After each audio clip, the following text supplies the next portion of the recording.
မင်္ဂလာပါရှင်ဒီ page လေးကတော့ရေကြီးတို့သမီးမောင်နှံရဲ့ page အသစ်ကလေးဖြစ်ပါတယ်ရှင်ဒါကြောင့်မလို့ရေကြီးတို့သမီးမောင်နှံရဲ့အမှုပညာလှူရှားမှုတွေအသွားအလာအစား vlog လေးတွေ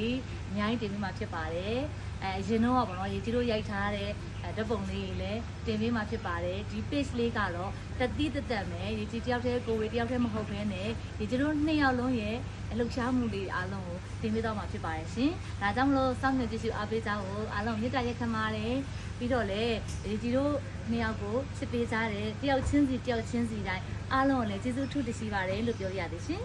ဟုတ်ပါတယ်ဒီ page လေးကကျွန်တော်တို့ဇနီးမောင်နှံရဲ့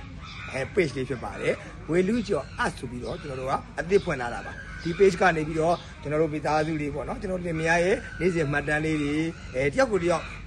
ထိုးတာပေါ့နော်တယောက်ကိုတယောက်စကြနောက်ကြတာလေးတွေအပြင်ကျွန်တော်တို့အနုပညာ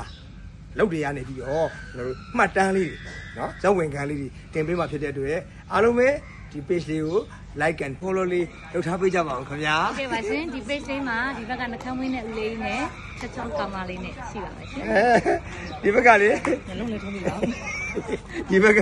ချိုးချိုးလေရေကြီးတွေတက်နေတာဟုတ်ကဲ့အားလုံးပဲဒီပြေးလေးမှာအားလုံးပဲပျော်ကြမယ်ရည်ကြမယ်နော်